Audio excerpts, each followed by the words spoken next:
एक ऐसा शासक जो छोटी छोटी बातों पर लोगों की हत्या कर देता था, जिसने कई हिंदू राज्य रजवाड़ों को धूल में मिला दिया था। इतिहास की एक ऐसी शख्सियत जिसके नाम से किसी समय में पूरा हिंदुस्तान कांपता था। जी हाँ, आप लोगों ने सही समझा, मैं बात कर रही हूँ अलाउद्दीन खिलजी की।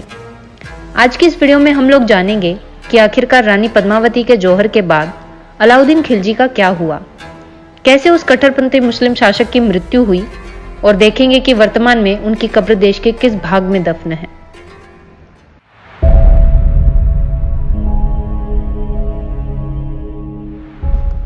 अलाउद्दीन हमेशा से बड़ा बनने की और दूसरों पर राज करने की इच्छा रखने वाला सुल्तान था। उसे इस बात से कोई लेना देना नहीं होता था कि जीत को किस प्रकार से हासिल किया जाए, बस उसे जीत चाहिए होती थी। अलाउद्दीन खिलजी दिल्ली सल्तनत के खिलजी वंश का दूसरा शासक था। उसका साम्राज्य अफगानिस्तान से लेकर उत्तर मध्य भारत तक फैला हुआ था। अलाउद्दीन खिलजी की मौत के बाद भारत के साम्राज्य में अगले 300 सालों तक ऐसा विशाल साम्राज्य कोई भी शासक स्थापित नहीं कर पाया था। इतना ही नहीं, अलाउद्दीन खिलजी ने पूरा भारत जीता, जिसमें रणथंभौर, चित्तौड़गढ़, गुजरात और दक्कन के कई साम्राज्य शामिल थे। तमाम युद्धों में उसने सिर्फ जीत हासिल की। गुजरात विजय के दौरान अलाउद्दीन खिलजी के चाचा जलालुद्दीन ने उनको एक मलिक कफूर नामक गुलाम भेंट किया, जो कि एक हिजड़ा था। कहते हैं वही मलिक कफूर आगे चलकर उनकी मौत का कारण बना। कहा जाता है चित्तौड़गढ़ युद्ध में फतेह हासिल करने के बाद भी जब रानी पद्मावती उनको हासिल न हो पाई, उसके बाद अलाउद्दीन की जिंदगी का चिराग मानो बुझ सा गया हो।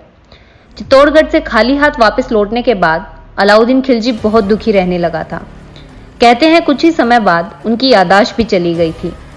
अब क्योंकि अलाउद्दीन ने मलिक कफूर को एक योद्धा की पूरी ट्रेनिंग दे रखी थी, इसी के चलते उनका राजपाट मलिक कफूर ही संभालने लगा था। अब आप लोगों ने सुना तो जरूर होगा कि पहले के राजा लोग सत्ता को पाने के चक्कर में अपने ही लोगों जैसे पिता और भाई इत्यादि का कत्ल कर देते थे। ठीक इसी प्रकार अलाउद्दीन ने भी अपने 2 बेटों की आंखें फोड़ डाली थी, ताकि वो लोग अलाउद्दीन की जगह गद्दी पर ना बैठ सके। जौहर के बाद जब मलिक कफूर ने सत्ता संभाल रखी थी, तब अलाउद्दीन का दाव उन्हीं पर लगाते हुए और सत्ता को पाने के लालच में मलिक कफूर ने अलाउद्दीन को जहर देकर मार दिया। और अगले 4 सालों में देखते ही देखते अलाउद्दीन खिलजी के पूरे साम्राज्य का पतन हो गया। अलाउद्दीन के मरने के बाद उनको कुतुब परिसर में मौजूद अलाउद्दीन खिलजी के मकबरे में काफूर द्वारा दफनाया गया था। जैसा कि आप लोग मेरे सामने ये मकबरा देख ही पा रहे हैं, इस मकबरे में कोई छत नहीं है। छत शायद गिर चुकी है, लेकिन कई इतिहासकार तो ये तक कहते हैं कि इनके मकबरे के ऊपर कभी छत बनाई ही नहीं गई थी, क्योंकि मौत से पहले उनकी कोई प्लानिंग ही नहीं थी कि आखिरकार उनका मकबरा कहाँ बनवाया जाए। और इतिहासकारों को आज तक ये भी नहीं पता चल पाया है कि आखिरकार ये मकबरा बनवाया किसने।